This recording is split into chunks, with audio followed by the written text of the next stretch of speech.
ओम श्री परमात्मने नमः। श्रीमद् भागवत गीता जी के दूसरे अध्याय का महात्म। श्री भगवान कहते हैं, लक्ष्मी, प्रथम अध्याय के महात्म का उत्तम उपाख्यान मैंने तुम्हें सुना दिया।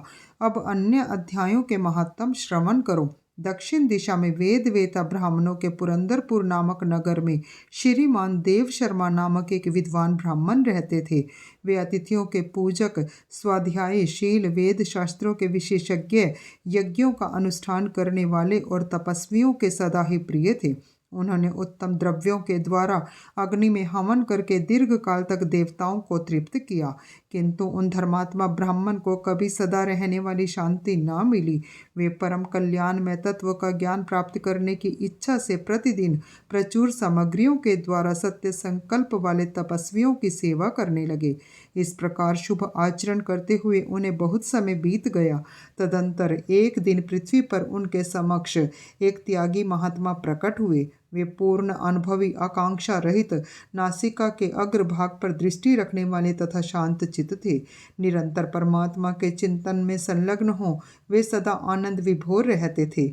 देव शर्मा ने उन नित्य संतुष्ट तपस्वी को शुद्ध भाव से प्रणाम किया और पूछा, महात्मन, मुझे शांतिमय स्थिति कैसे प्राप्त होगी? तब उन आत्मज्ञानी संत ने देव शर्मा को सोपुर ग्राम के निवासी मित्रवान का, जो बकरियों का चरवाहा था, परिचय दिया और कहा, वही तुम्हें उपदेश देगा। यह सुनकर देव शर्मा ने महात्मा के चरणों की वंदना की और समृद्धिशाली सोपुर ग्राम में पहुंचकर उसके उत्तर भाग में एक विशाल वन देखा। उसी वन में नदी के किनारे एक शिला पर मित्रवान बैठा था। उसके नेत्र आनंदातिरेक से निश्चल हो रहे थे। वह अपलक दृष्टि से देख रहा था।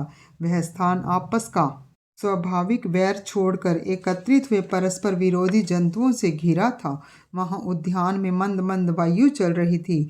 मृगों के झुंड शांत भाव से बैठे थे और मित्रवान दया से भरी हुई आनंदमय मनोहारिणी दृष्टि से पृथ्वी पर मानो अमृत छिड़क रहा था। इस रूप में उसे देखकर देव शर्मा का मन प्रसन्न हो गया। वे उत्सुक होकर बड़े विनय के साथ मित्रवान के पास गए। मित्रवान ने भी अपने मस्तक को किंचित नमाकर देव शर्मा का सत्कार किया। तदंतर विद्वान देव शर्मा अनन्य चित्त से मित्रवान के समीप गए और जब उसके ध्यान का समय समाप्त हो गया, उस समय उन्होंने अपने मन की बात पूछी।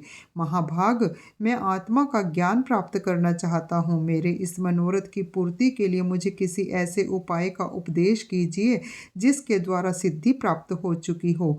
देव शर्मा की बात सुनकर मित्रवान ने एक क्षण तक कुछ विचार किया। उसके बाद इस प्रकार कहा, विद्वन, एक समय की बात है, मैं वन के भीतर बकरियों की रक्षा कर रहा था।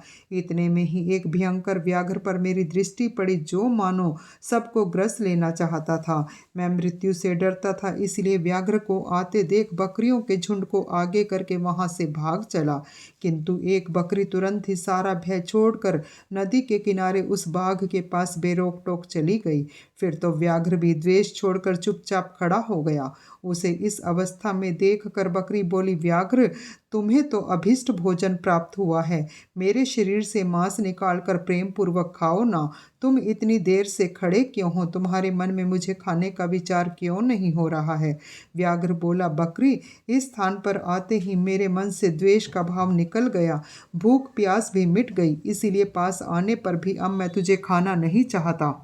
व्याघ्र के यूं कहने पर बकरी बोली, ना जाने मैं कैसे निर्भय हो गई हूँ। इसमें क्या कारण हो सकता है?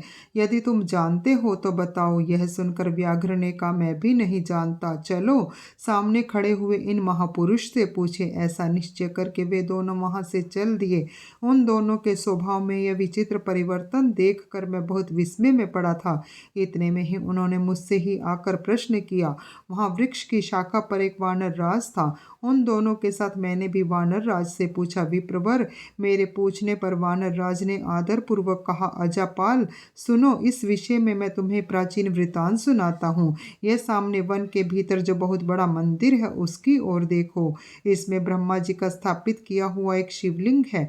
पूर्व काल में यहाँ सुकर्मा नामक एक बुद्धिमान महात्मा रहते थे, जो तपस्या में संलग्न होकर इस मंदिर में उपासना करते थे। वे वन में से फूलों का संग्रह कर लाते और नदी के जल से से पूजनीय भगवान शंकर को स्नान कराकर उन्हीं से उनकी पूजा किया करते थे। इस प्रकार आराधना का कार्य करते हुए सुकर्मा यहाँ निवास करते थे। बहुत समय के बाद उनके समीप किसी अतिथि का आगमन हुआ। सुकर्मा ने भोजन के लिए फल लाकर अतिथि को अर्पण किया और कहा, विद्वन, मैं केवल तत्व ज्ञान की इच्छा से भगवान शंकर की आराधना करता हूँ। आज इस आराधना का फल परिपक्व होकर मुझे मिल गया, क्योंकि इस समय आप जैसे महापुरुष ने मुझ पर अनुग्रह किया है। सुकर्मा के ये मधुर वचन सुनकर तपस्या के धनी महात्मा अतिथि को बड़ी प्रसन्नता हुई।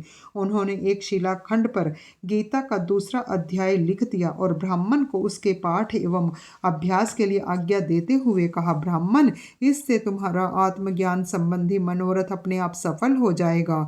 यूँ कहकर वे बुद्धिमान तपस्वी सुकर्मा के सामने ही उनके देखते ही देखते अंतर्ध्यान हो गए। सुकर्मा विस्मित होकर उनके आदेश के अनुसार निरंतर गीता के द्वितीय अध्याय का अभ्यास करने लगे। तदंतर दीर्घ काल के पश्चात अंतःकरण शुद्ध होकर उन्हें आत्मज्ञान की प्राप्ति हुई। फिर वे जहाँ जहाँ गए वहाँ का तपोवन शांत हो गया। उनमें शीत, उष्ण और राग द्वेष आदि की बाधाएं दूर हो गई। इतना ही नहीं, उन स्थानों में भूख प्यास का कष्ट भी जाता रहा तथा भय का सर्वथा अभाव हो गया। यह सब द्वितीय अध्याय का जप करने वाले सुकर्मा ब्राह्मण की तपस्या का ही प्रभाव समझो। मित्रवान कहता है, वानर राज के यूँ कहने पर मैं प्रसन्नता पूर्वक बकरी और बाघ के साथ उस मंदिर की ओर गया।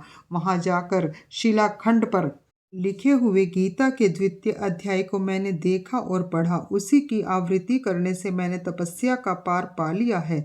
अतः भद्र पुरुष, तुम भी सदा द्वितीय अध्याय की ही आवृत्ति किया करो।